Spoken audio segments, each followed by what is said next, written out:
تو ان مرنے والوں نے اشارے سے بتایا کہ آپ اس راستے پہ چلے جائیے تو شاید آپ کو آگے چل کے پانی مل جائے۔ جناب مسلم اپنے ساتھیوں کے ساتھ اسی راستے پر آئے جو مضیق کی طرف جاتا تھا، اور وہاں آ کر آپ کو کنواں ملا اور آپ نے پانی پیا اور سب لوگوں نے راحت کی سانس لی۔ مگر مسلم نے ان دونوں حضرات کی موت کو اپنے اس امر کے لیے فعال بد تصور کیا، اور انہیں نے مضیق پہنچ کر امام کو خط لکھا اور حالات سے مطلع کیا کہ اس طرح سے ہمارے جو دو راہبر تھے وہ راستے میں ہی دم توڑ چکے ہیں، جاں بحق ہو چکے ہیں، فرزند رسول اب آپ کا کیا حکم ہے؟ امام کا خط آیا جواب میں کہ مسلم آپ کو جس امر کے لیے بھیجا گیا ہے آپ اپنے سفر کو جاری رکھیں، ہم بنی ہاشم ہیں، راہ کے حادثات اور راہ کے واقعات سے اثر قبول نہیں کرتے، آپ سفر جاری رکھیں۔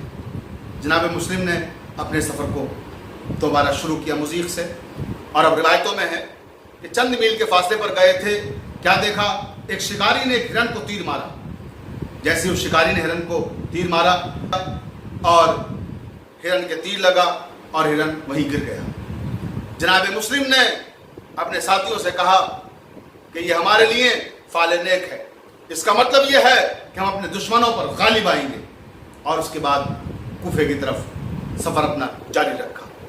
اب روایتوں میں ہے 5 شوال کو آپ کوفے میں پہنچے۔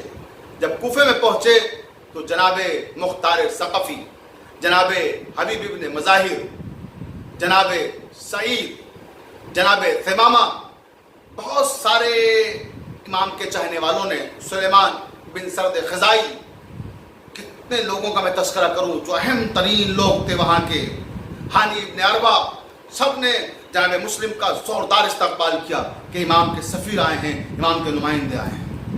اب ظاہر سی بات ہے میرے پاس بالکل بھی وقت نہیں ہے کہ میں تفصیلات میں جا سکوں، براہ راست چند جملے کہہ کر شہادت کی طرف آ رہا ہوں۔ کوفے پہنچ گئے، اور جب کوفے پہنچے تو جناب مسلم نے 4 قیام گاہیں ہیں جہاں پر قیام کیا ہے اس درمیان میں، یعنی 5 شوال کو آپ تشریف لائے ہیں کوفے میں، اور 9 ذی الحجہ جو آج کا دن ہے آپ کی شہادت واقع ہو گئی ہے۔ اس عرصے میں 4 قیام گاہیں بدلی، اس کا تذکرہ کر کے گفتگو تمام کر رہا ہوں۔ پہلی قیام گاہ، پہلا قیام جب تشریف لائے ہیں تو جناب مختار ثقفی کے گھر پر تھا۔ جب ابن زیاد آیا ہے تو آپ نے اپنی قیام گاہ تبدیل کی اور جناب ہانی کے گھر تشریف لائے۔ پھر جناب ہانی کو گرفتار کر لیا گیا اور انہیں شہید کر دیا گیا، اور اس موقع پر جناب مسلم ابن عقیل نے قیام کا اعلان کر دیا، 4000 لوگوں کے ساتھ جا کر دارالامارہ کو گھیر لیا۔ اگر اہل کوفہ وفا کرتے تو یقیناً جناب مسلم ابن عقیل اس موقع پر جب آپ نے دارالامارہ کا حصار کیا تھا تو عمر سعد کو اور ابن زیاد کو اور شمر ذی الجوشن کو، ان سب کو، جتنے بھی دشمنان اہل بیت تھے جو وہاں موجود تھے اس وقت، سب کو قتل کر دیتے اور آپ فاتح قرار پاتے۔ لیکن اہل کوفہ نے یاوری نہیں کی، بے وفائی کی، جس کا تذکرہ آج بھی تاریخ کی کتابوں میں موجود ہے۔ اب روایت کہتی ہے کہ جب جناب ہانی شہید ہو گئے پھر یہ قیام گاہ بھی آپ نے بدلی، اور اب آپ جاتے ہیں محمد بن کثیر کے گھر۔ اس کے بعد جب ابن زیاد کو یہ پتہ لگتا ہے کہ جناب مسلم محمد بن کثیر کے یہاں ہیں، وہ اپنے جاسوس بھیجتا ہے اور اس کے بعد اپنے فوجیوں کو بھیج کر محمد بن کثیر اور اس کے بیٹے کو گرفتار کرا لیتا ہے۔ دربار میں لا کے محمد بن کثیر اور ان کے بیٹے کو قتل کر دیتا ہے۔ جب محمد بن کثیر اور ان کا بیٹا بھی قتل کر دیا جاتا ہے، تب اب وہ وقت آتا ہے کہ جب مسلم محمد بن کثیر کا گھر بھی چھوڑ دیتے ہیں اور اب اپنی آخری قیام گاہ جناب دعا کے گھر کی طرف آتے ہیں۔ تفصیل کا موقع نہیں ہے، روایتوں میں ہے کہ دیوار سے ٹیک لگائے ہوئے بیٹھے ہوئے تھے اور یہ معظمہ اپنے بیٹے کا انتظار کر رہی تھی۔ چھانک کے دیکھا کوئی مسافر بیٹھا ہوا ہے، آواز دی ہے مسافر کیا تمہیں معلوم نہیں ہے کوفے کے حالات سازگار نہیں ہیں، خدا کے لیے اپنے گھر چلے جاؤ۔ جناب مسلم نے ایک بار اس معظمہ کی طرف دیکھا اور کہا ہے بی بی جس کا کوئی گھر نہ ہو وہ کہاں جائے، جو مسافر ہو وہ کہاں جائے۔ کہا ہے اجنبی تم کہاں سے آئے ہو؟ کہا کہ میں مدینے کا مسافر ہوں۔ میں مسلم ابن عقیل ہوں. یہ اہل بیت کی چاہنے والی تھی. اس بیوی نے کہا کہ آپ میرے گھر میں قیام فرمائیں، یہ ہمارے لیے سعادت اور شرف کی بات ہوگی. جناب مسلم ابن عقیل نے تو آ کے گھر میں قیام فرمایا. بس یہ جناب مسلم ابن عقیل کی زندگی کی آخری رات تھی. عزاداران مظلوم کربلا اسی ضعیفہ کے بیٹے بلال نے مخبری کی اور ابن زیاد کو پتہ لگ گیا کہ جناب مسلم تو آ کے گھر میں ہیں. اور فوجیں آئیں اور جیسے ہی فوجوں کی آہٹیں محسوس ہوئیں تو روایت کے فقرے ہیں کہ وہ 9 ذی الحجہ کی صبح نماز فجر کے بعد کا وقت تھا کہ جب جناب مسلم کو محسوس ہوا کہ فوجیں تو آ کے گھر کی طرف آ رہی ہیں. مسلح چھوڑ دیا، آواز دی، بہن تو آ، اب ہماری رخصت کا وقت قریب آ گیا.